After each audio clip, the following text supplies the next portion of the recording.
it was gonna be this hard. It's one thing to go around thinking about it yourself, but it's another to just come right in and just to tell someone. But everybody is allowed in here, right? And it smells good here. I mean, no, of course I didn't come here for that.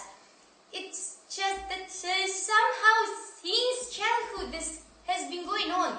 There's random thoughts that I beat myself in the head with. I beat myself with the thought that nobody loves me.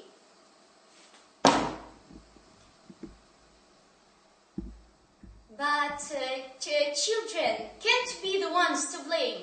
It all comes from the adults anyway. And ever since I was a kid, I always felt like that. And even now, I probably think that way for sure. No one loved me when I was little.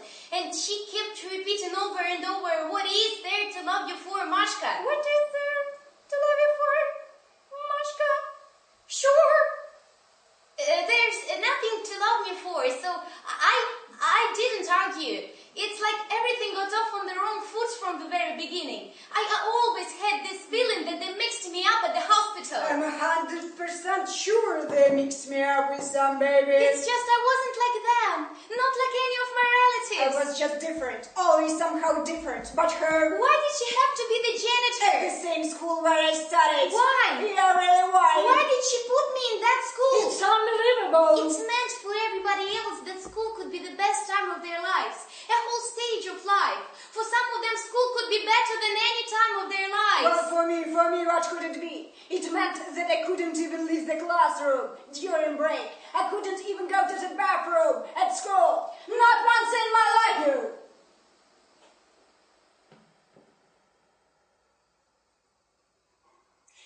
No, but of course, now you're gonna say that I'm just making a monster out of her, that it's all in my imagination, that she didn't mean any harm, that like all parents wish us well and blah blah blah. Yeah, and that's basically what I'm thinking. Like, why give birth to kids? So that you can take all your anger out on us. So that you can blame us for all your own faults. No, really, what's the point? So, if I end up a loser, or something bad happens to me, then I'm gonna have this desire right away. I need to give birth. Have you ever seen a pregnancy happen when everything is fine? When things are looking up? Who on earth would even think about pregnancy when everything is good? But then, when everything is bad and life sucks, that's when you get knocked out. There is just one thing I can't understand. Why wasn't she ever on my side? Why would she ever defend me? Even with those old grannies below our balcony, I was afraid of them. And all my life I've been afraid of those old grannies. Of those grannies who sit on the benches outside the front door of our building and old ages grumbling. And griping, it's like the very moment they retired, their lives ended. And they were so scary, those grannies, that in my childhood I even thought they were this kind of creatures. Or were waiting around for somebody to die in their apartment. Just so they can daily up all the person's stuff. And then the reason they sit on those benches just to be on the radio. So I was onto them right away, and I told this to my mama. But as always, she didn't want to hear any of it. So I decided to take action on my own. I started throwing one raw egg off the balcony every morning, right there in front of us. Wake up, grab an egg, go to the balcony, boom, and that's it. That calmed my soul. It was like a sign, like to tell them that Mama and I are still alive, that we are still here, we still haven't croaked. And there is no reason to go hounding after our stuff. And after all, I was doing that for Mama's sake, because really all my life I'd done everything to make things better for us. But instead of patting me on the back for thinking about the two of us, for worrying about our well-being, she slapped me around and told me to go get this broken axe from the asphalt, and then said that that was not going to be my breakfast. And so I went and I got him, but that didn't stop me from my egg-throwing habit, because I was completely sure as soon as the day came when no eggs came flying down from our balcony, that would be the day Mom and me would end up on the street. But then another problem came up. At first, those grannies cast me out, saying that I was wasting food and that I was messing up the asphalt. But after that, they started fighting with each other. Because they started to catch my eggs, the ones I threw. There they fought over who was going to catch on which days. After a while, they got in a line below the balcony. They even figured out what time I was gonna start throwing. But then, to keep from fighting each other, they decided to make a calendar where they signed up each day who at what time would be the catcher. And one day, I got a desire to aim at their faces instead of their shells. And I hit 101, whatever. But now, for the rest of your life, you'll remember that Mom and I are still alive. Although I know there isn't really anything to be proud But of. who drove me to eat? And she defended them while I had to scrape the eggs off the asphalt in spoon and teacup and carry them inside, and afterward, fried enough for me. And then she threw the plate down in front of me and said, Eat, you evil little brat. Just don't choke on it. And I ate it all. I ate it all and I didn't even choke on it. And I'm the brat.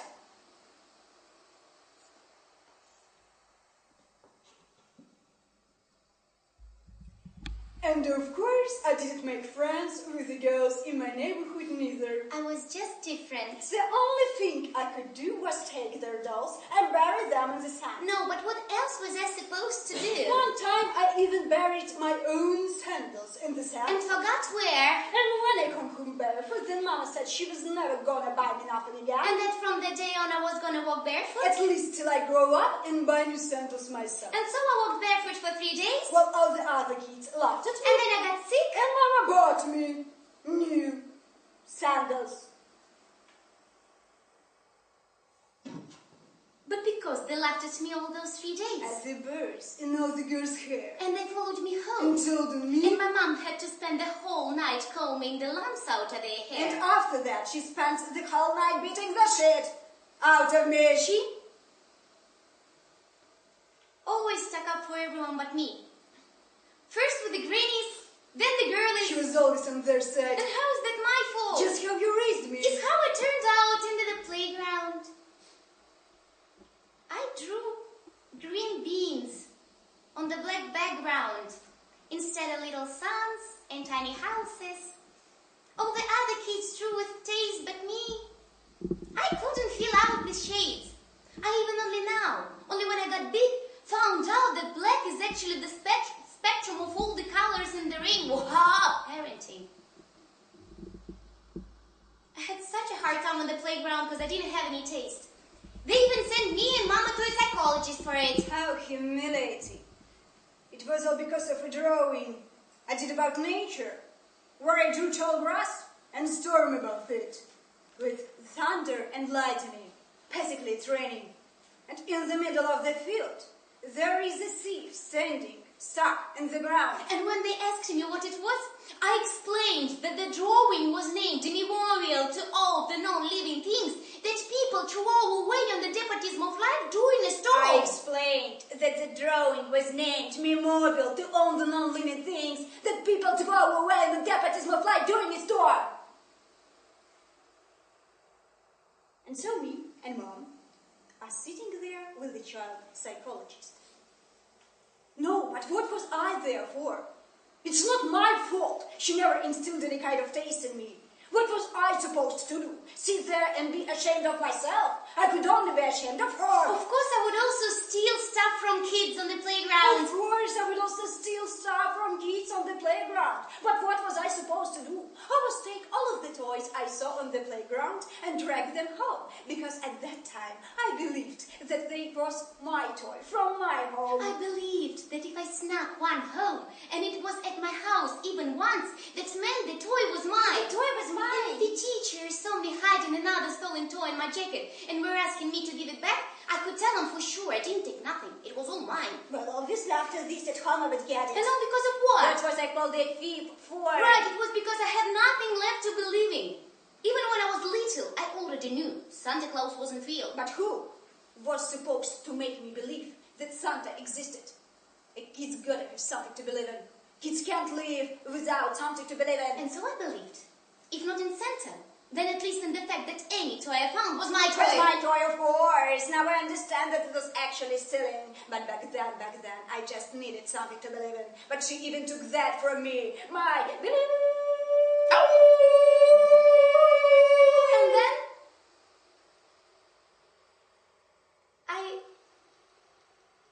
never had any friends neither. The only ones who wanted to be my friends were birds. And how could they want to be my friends?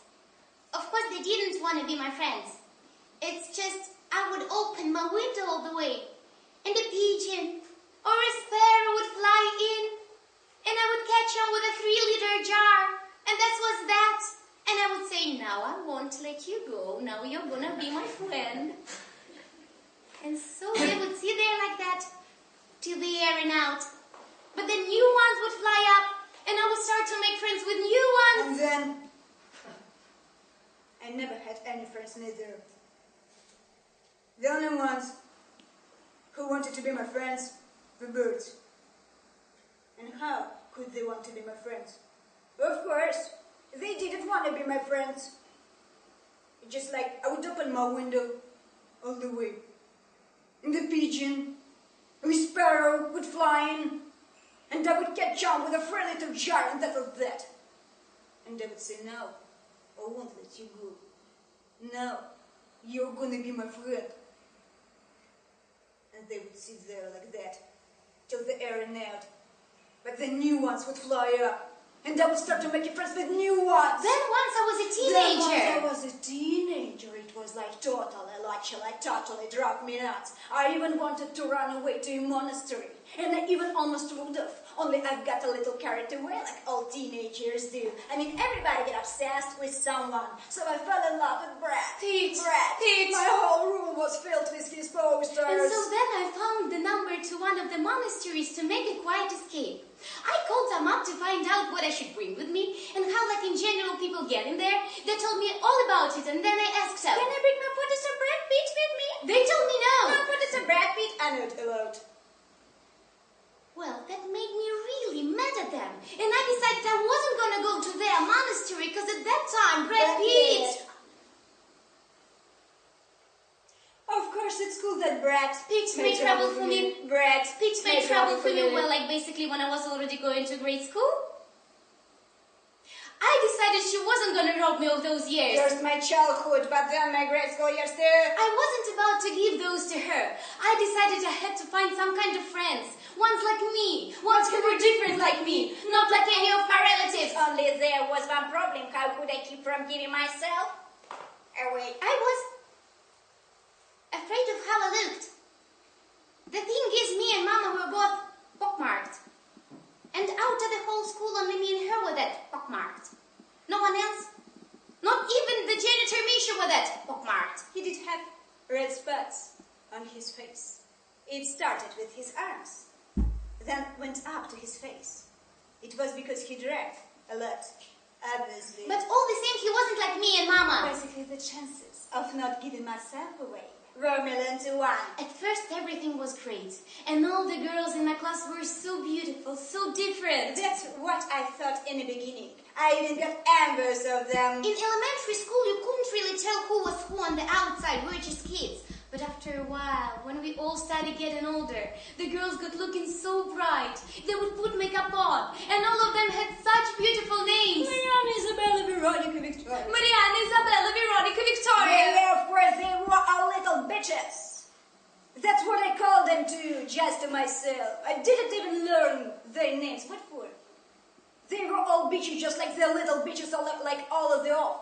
So why beat around the bush, and really? What difference does it make what name you go by? What's important is not the name in a person, but the character. And they're just bitches. What can I do about that? But at the same time, back then, I was so envious of them.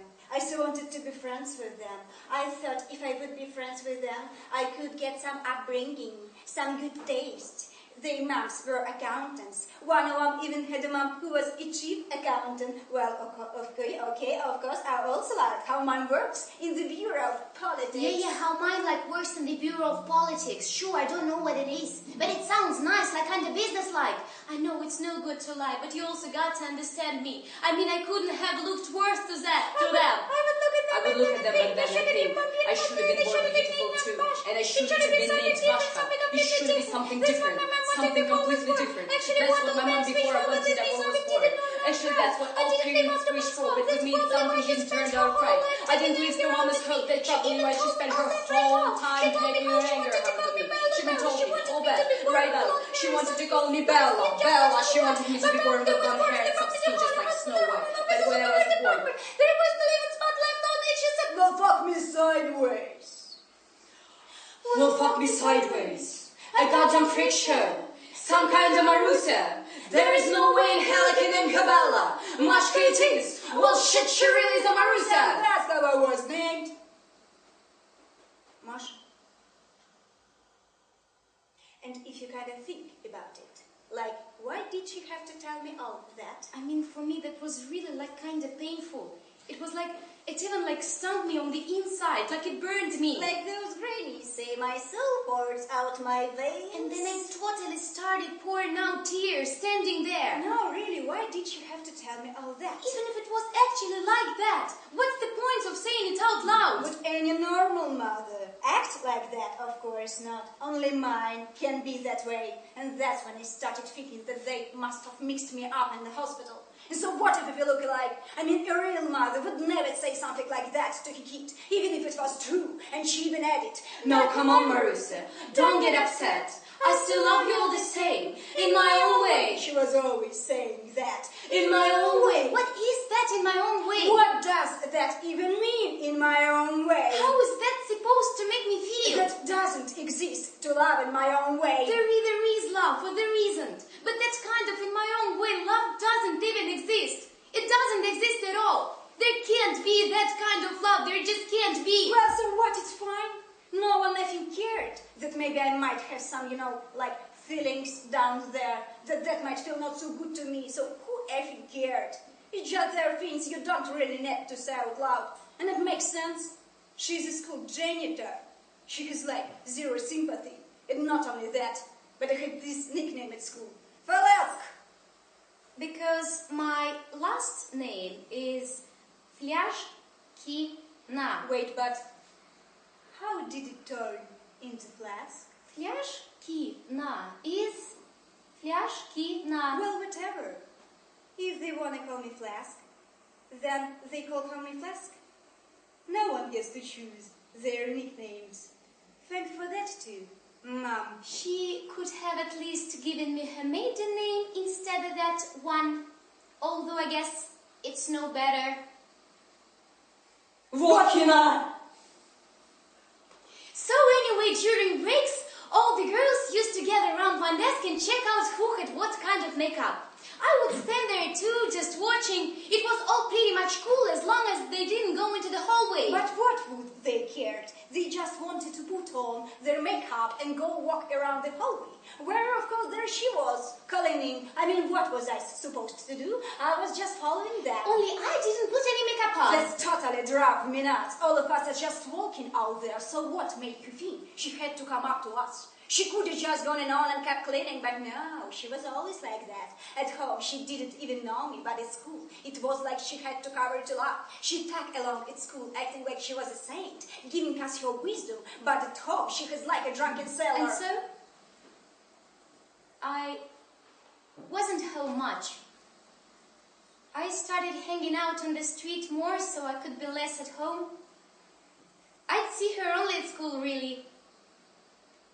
Then after school, I'd sit in a swing, killing time. But then I'd come home, and right away she'd be over me with her cousin, and always messing around with that meat. How many times did I tell her, come on, let's just be vegetarians? But no, she spent her whole paycheck on meat, bring it home, and cuss her brains out over it. Then she smacked me around for it, standing there and screaming in the kitchen. Just great, I'd rather shit myself than go back and buy this fucking manure again. Like I'd ever go back to that fucking store. I leave them half my salary, and those animals give me 800 gone less. And I, stupid bitch, ask for 5 kilos, and those fucking bitches pay me for 4.2 fucking kilos, but they want me to pay for 5 assholes. until she'd cut her own finger. Then there was one hell of a cussing show, and she would blame everything on me. So I just sit on the toilet while she'd be in the kitchen yelling at me.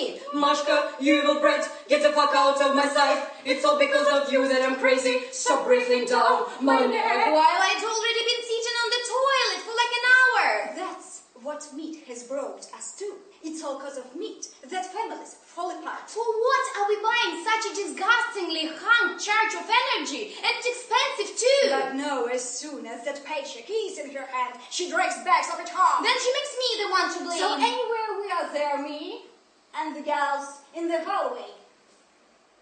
I always felt so cool with them when they invited me along. For me, they were like girls from the upper class. Of course, they were kind of scary, but they had such beautiful names and such beautiful makeup. And I liked their mannerism. I guess they also had good taste, probably. Back then, that was most important to me. And then here she is, of course, walking up to us. And she starts all gracing us her wisdom as if we couldn't get along without her. And with that like cute little voice and her night wiperish eyes. Girls, isn't it all the same to you?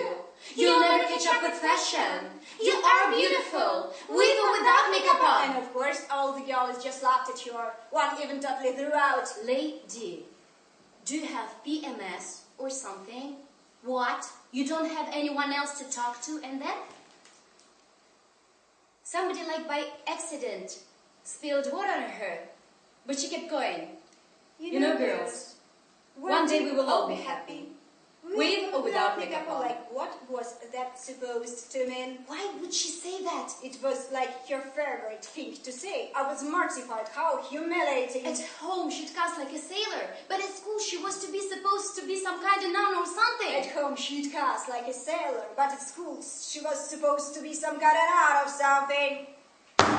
I remember the girls decided to hold an initiation for me. They asked her to come over to us, just like to make fun of her. They said, "Ooh, she's dressed like some kind of freak." They said to me, "I bet you're too chicken to hug a alligator." I told them, "No way, girlies, come on, let's leave her alone. She is harmless, let her be. She is not bothering anybody." So then they're like, "Well, aren't you a little ginger sissy? Guess you're just like that pockmarked freak." "Look, I'm really not a ginger, I'm pockmarked. Those are actually two different things." But then they added that like, "Ooh, for a while now we've noticed how you two look alike." So I'm thinking, that's it. This is the end.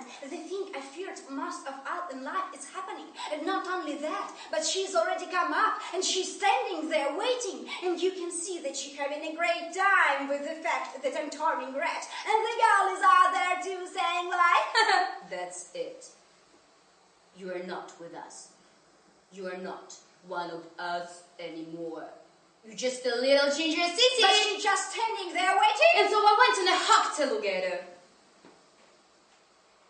Yeah, and so what? All I cared about was not giving myself away. I could keep a crap about the rest. And there I thought she would start screaming at me, beating me, and even say something like, "How could you? You are my daughter," and ruin it all. But she wiped it off in silence and then said, One day, girls, we will all be happy.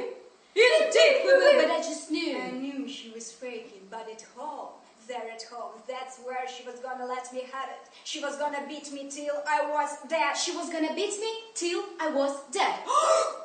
At home, she was there smoking, blowing smoke rings, just like a man. I came in already morally prepared for death. She smoked And smoked, smoked, and smoked. till the whole room was full like a fog. I couldn't even see where she was sitting until I heard her. Remember, Mashka, when you were little, we went to visit your father at his grave. You were raking a spot of dirt with the fingers, and you said, "Get up, Papa, we are here. Get up and sit down to eat. We bought some candies made of chocolate, and Mama made hard-boiled eggs. Get up and sit down to eat." I know why she said that. She was doing it on purpose just to remind me that she was the one who boiled the egg, that I don't know how to cook the such a cow, as she liked to call me still to this day. Didn't learn how to cook. It was all just to remind me that I'm good for nothing, and also to remind me how I used to say words wrong. Instead of saying chocolate candies like a normal person, I would sound out words like they were eaten. And when we went to my father, I said to him, Here, Papa, we've got your candies made of chocolate. "Here, Papa, I brought you candies made of chocolate." I said it with a heard a sound like an idiot, and she stood there laughing at me right there in the cemetery, making fun of me. Now, why did I talk like that? Why I say chocolate? Because no one ever taught me how to talk right, but who should have? Why would she ever do that? She'd rather just stand there poking fun at the child. So anywhere was waiting for the time when she was gonna start beating me to death, but she kept smoking, then she said, Your girlfriends are a bunch of little bitches, couldn't you find nothing better? Should have been friends with those little birds, those at least they had some manners and they died quietly. But those little bitches will be floundering around a long, long time. But what's the difference? Whoever you are, they outcome the same way. All are going to be happy. One day you're an evil brat, Mashka. How'd you get to be such a brat? So I said to her, what? You're philosophizing now. Just worrying your head about whatever comes into it. So what about me? Right, of course, what for? So, basically, I started running away from home again. I'd wander the streets till dark, but I knew one way or another she'd get me. If not now, then later. she wasn't let it go that easy. I never once got away with nothing. But this she probably just forgot. Smoked it away, I guess. And so the next day, we wrote a composition at school called My Future Profession. I always wanted to be a house painter. I don't know why. I always liked the smell of paint, except I didn't know why that was then. Now I do. I mean, what else could I choose without having any taste? Yeah, I guess it was just in my genes. I don't know. I totally just loved the smell of paint and cement.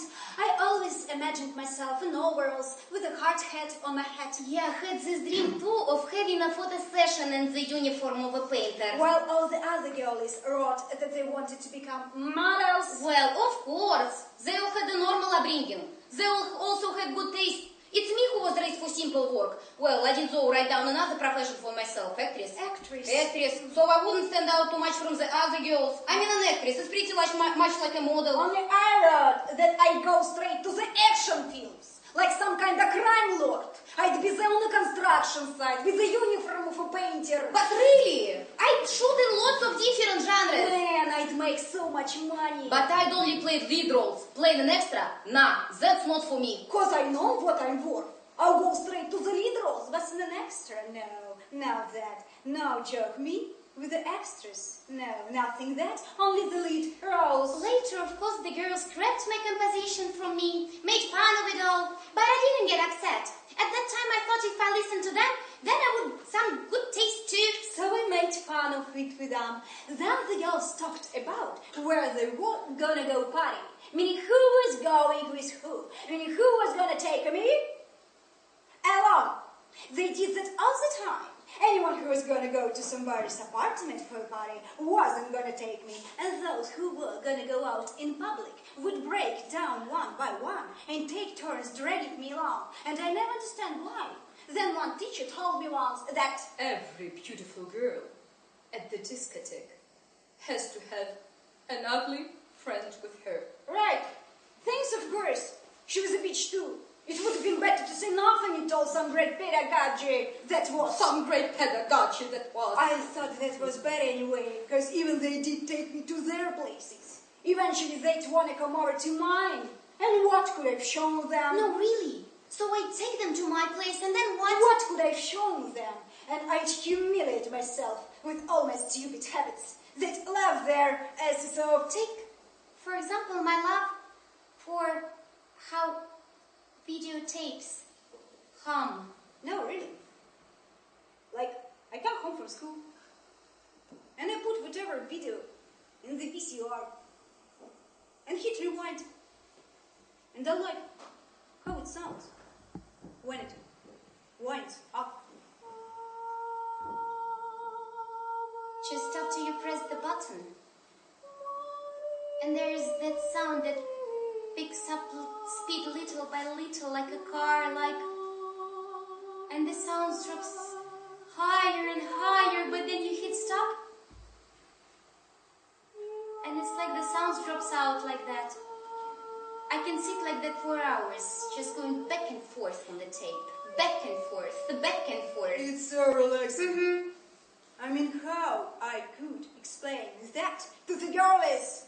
And I'm sure everyone has got a DVD player for forever. Well, Alex still got a VCR. And then all over my walls there were the posters of Brad Pitt. Those girls would see them and just not get it. I heard them talking about how now all estates have posters of naked people on their walls with beautiful beefed up bodies. And then all the girls, they all turned themselves into those estates and even had own discussion circle at school. After class, they'd all get together with photos of naked celebrities, look them over and talk them over. Yeah, they were working on uncovering the theory of an ideal body. Well, right, but in my room I had some stupid Brad Pitt on the wall. And he's even got clothes on. Of course, they never let me in their circle then. And so I decided then and there to become an estate. And I had to break up with Brad Pitt. It was the most difficult separation of my life. Well, because of what? Because no one ever taught me to love posters with naked people on them. If somebody did teach me, I'd never fall in love with Brad Pitt. And I'd never gone through those emotions. Why? She didn't just tell me I couldn't put posters on the wall. You know, like most parents feel, you'll ruin the wallpaper. If she would just not let me do it back then, I'd never had to suffer like that. I remember how I was sitting there in the bath, crying with the razor in my hand. I mean, it makes sense. I had to break up with my one and only love, but no, when she came to give me her support, she walked up and asked, What, did somebody rape you? No, like, come on! Why does it go straight to rape? What? Do I look I got raped? She was. Couldn't think of nothing better. Yeah, sure. That's where her mind goes. She can only go straight to the worst possible thoughts. Oh no, probably that comes from her soul. She wants that to happen to me. Except the razor was just in my hand so I could shave my legs. I was just getting ready to go out with the girls. But then at the club, girls told me something like something I got totally obsessed with. We're standing there, right? And they were like, Listen, so do you even have like a guy? at first I was totally lost, and then they were like, What? You don't even have one? Well, that like makes sense then why you're so different from us. We like all became women a long time ago. You know what we mean. And then I thought to myself, no way, no way. And I even got envious, just like a woman. And then I thought, well, now I've got to find a boy. Long story short, willing candidates were found right away. I even kind of got sucked into it all. Even kind of stopped thinking about her. It like got easier somehow. Yeah, got easier somehow. And I decided I wouldn't tell her about my relationship. What for? What for? I figured she'd have nothing useful to say anyway. Well, she did say something about it a long time ago. But I wasn't listening. Yeah, but I wasn't listening. So anyway, one boy showed up right away. A smart one. The girls introduced us. He was all right, only it seems to me he was embarrassed of my pockmarks. Everyone else was always kissing in public, but she even too shy, even to hold my hand. And then he was always saying I should put foundation on my face. One time he even gave me foundation cream for Valentine's Day. So I told him that it's never gonna happen ever, and then he told me he didn't think anything at all for me anymore. So I asked him why, and he was like, because you are covered in pockmarks and you don't want to be better than you are. All you have about you is flaws, so basically it didn't work out with him. No, well, okay, of course I'm cried when he dumped me. Don't go thinking I'm like heartless. Although that's not it. It wasn't even crying. I sobbed my face off into the pillow the whole night like any normal girl in the world. So why am I worse with them? Everyone cries, and I cried too. All my friends did it, but to be honest, it wasn't that much of a hard thing for me and almost not painful at all. No, I know this is no good, this is not the whole thing. But you gotta understand, me, the only time I ever really felt any pain was up to breaking up with Brad Pitt. But after all the rest, it was just to be polite. Just to be agreeable. And then the girls told me that if I don't want boys to dump me anymore, I need to go out with ones who are like me. And that's when it started to hurt. Why I'm so bad at picking men? Of course, no one taught me how. I gotta admit, actually, after that relationship, that's when I found the cavities in my mouth. And I even got scared, because I remembered how Mom warned me about it, but I wasn't listening. But she really was always teaching. Mashka, don't you ever go kissing no boys. Their mouths are full of bacteria, much more than ours. Don't kiss them or you'll never be happy. Not one day, not never. Got it. Do what you want with them, but don't ever kiss them. That scared me to death. Then I go to the dentist and say this and that. I eat only greens, vegetables, fruits. How this garbage finds its way into my mouth, I can't imagine. Then the dentist narrows her eyes on me, like grits her teeth and says, "Are you leading a promiscuous life?" At first I thought that I walked in the wrong office. Then I look around and no, there was a dentist chair, the chair I almost passed out into. Then she asked me again, "Are you or are you not?" I say no, not yet. Then she was like, "Oh, sure, and you haven't even kissed anyone yet, right? I know you youngsters these days. Your mother's milk is barely dry on your lips and you're all of the flesh and your tits for all our boys to see."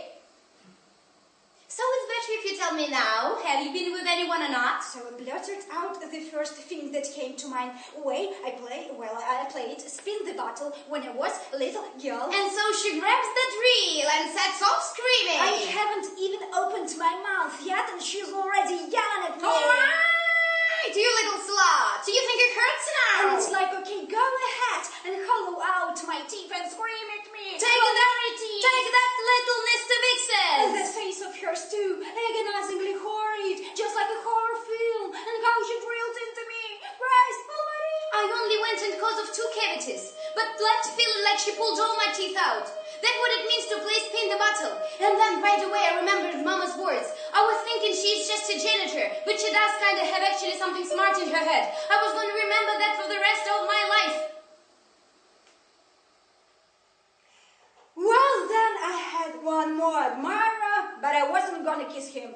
We would just sit and admire each other.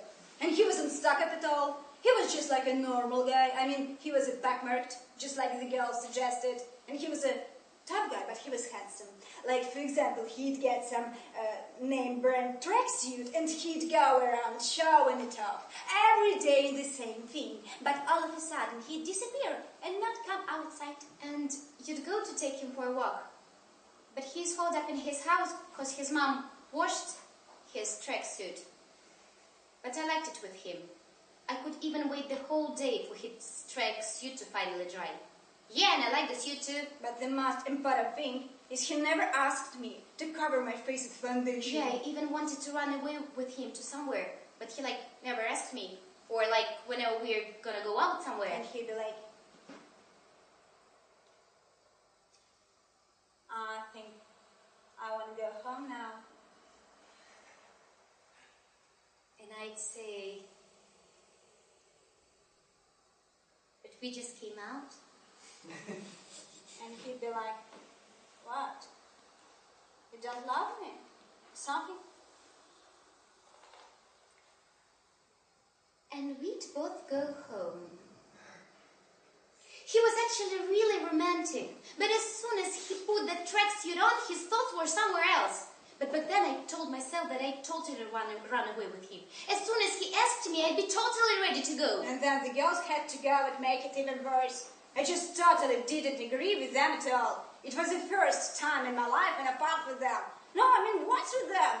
Let's all talk about which of their boyfriends got which of stupid presents for who.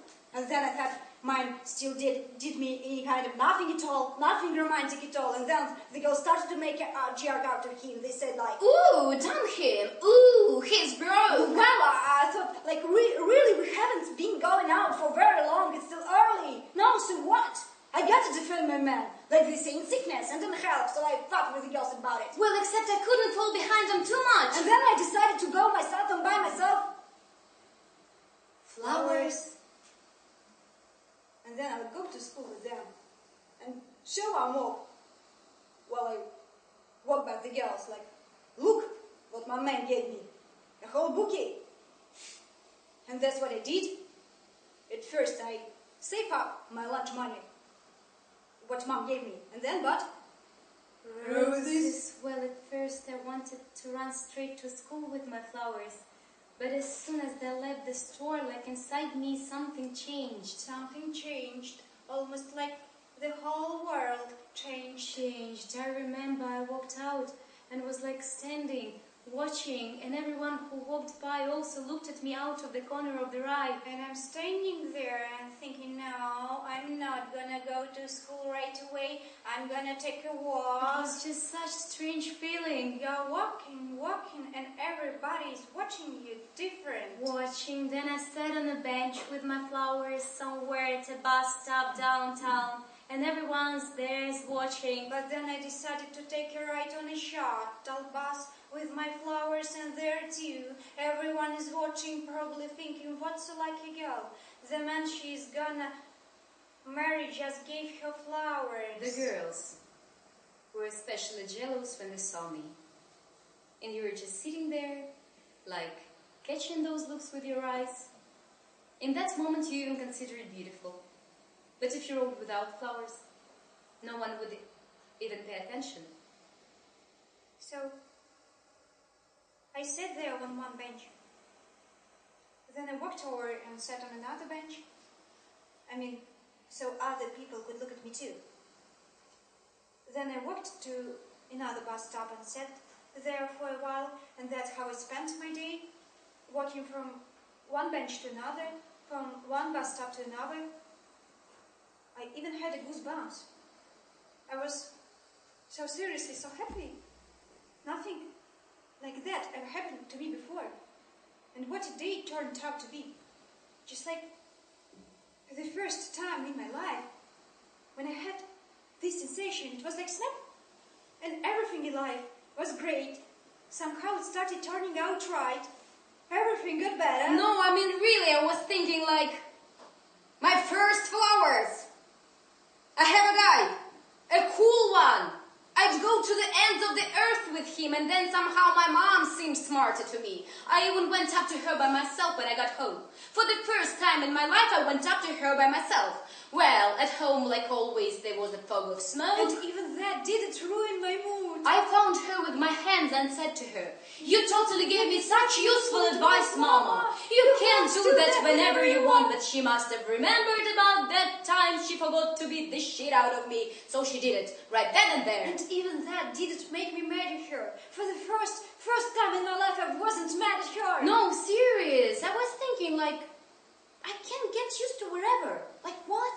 I'm not used to that yet. And in general, everything was so good. Like I can't even tell you. And so the next day at school, they were giving out flu shots. And so the next day at school, they were giving out flu shots. And just like always, they put those little thermometers in everybody's armpit. So we're sitting with the girls.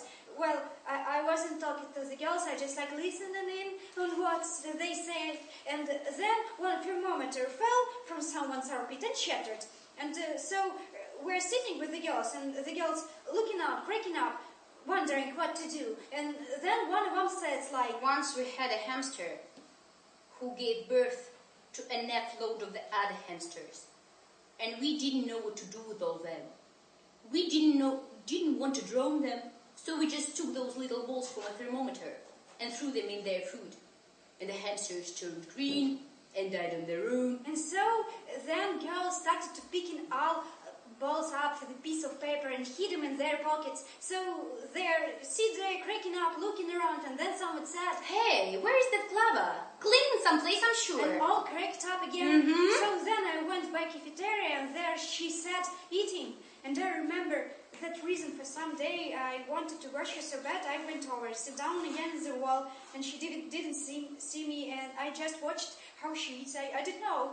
I just wanted to wash her so bad. Just watched how she eats school pastry with tea, like I'm seeing her for the first time, like I'm see and study her, and I think that was really actual advice that she gave me. And it's thanks to her that now I have such cool boyfriend, and everything is good with him, and I'm sitting there and remembering how she always saying, "It's all the same, Mashka. It's all the same in life. We just have to keep living, so life will continue on all the same. And you'll never catch up with fashion, Mashka." But then I thought, how won't I catch up? I mean, I want ironic phrase, also so-called wisdom. Somehow it didn't bother me. And even though that, what used to keep me from coming here, I hated her lessons, and because of that I hated this old place. She was always crushing my dreams. But then the girls come running over to me, and sit down and watching her too, and I didn't get it. And one of them like said, Okay, here's where we begin. Let's see if she turns green or not. She's got those balls there floating in her cup. And then I shot out of my seat so fast and like all over I felt just like the granny says, my soul poured out my veins like water from a hose, and I'm standing there like, and the girls are like, come on, sit down, it's about to get interested, and I'm standing there watching her, how she almost finished her school pastry. She always liked to eat a dry snack and then to drink whatever was in her cup all in one gulp. And so I watched her thinking, I either knock that cup out of her hand and give myself away or stick with the girls. But then I thought to myself, so what? You all heard yourselves what kind of childhood it was, how she dropped me nuts. Why should I have to ruin my reputation just because of her? And I even had a boyfriend already. I could just go live with him. And all that was racing through my head. On one hand, the girls, and on the other hand was real, total, actual advice that she gave me. I mean, she didn't say a lot of useful stuff. No, there is nothing to remember. Just one day, that's all. And all my life, I've been hearing that I'm an evil brat, and there is nothing to love me for. But why evil? I'm not evil at all. All I ever wanted was just to be loved. What? Was that too much? For there to be just one person on this planet who could find and who'd love me? And I honestly believe that it would be her. I mean, a real mother loves her child, no matter how she turns out. But she loves me in her own way that doesn't exist. In her own way means that, like, you don't love at all. I honestly believe that it would be her, but no, it's not even just not her. It's no one at all. There is no people like that who can love someone like me, someone evil like me. And then I thought, so what? She herself always said, we all are going to be happy one day, indeed we will be. I mean, she wasn't just saying that. And so I stand there, watched her, and thinking, be happy, mama. You wanted it for so long, just be happy. No, I mean, I did the right thing. She wanted it herself. She wanted to one day be happy. I just didn't get in the way of her happiness. I just stood there and watched as she finished her school pastry and drank a cup of tea, all in one gulp. But now we see each other more often. Not like before when you used to run away. Now a lot more often.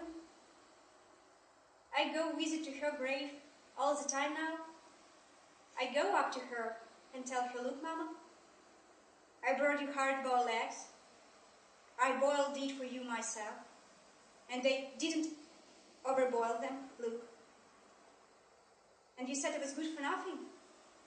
I couldn't even cook, but look, I can. So there. And I also brought you candy made of chocolate. Get up and sit down to eat hard-boiled eggs. And even now, I think that Those grannies aren't scary at all anymore. They're even funny. there is not even scary at all. And I went looking for that pair of sandals. I looked, and all the same didn't find out. There's already a different sandbox there. And even now, she is saying, You're an evil little brat, Mashka, but I still love you all the same. In my own way I love you. What are you sulking for? What's all that about?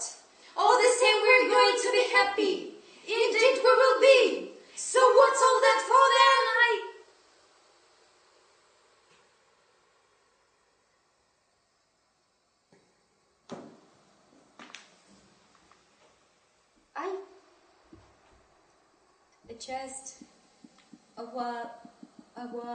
I want to say that now I'm not gonna go nowhere. Now I'm gonna stay here forever.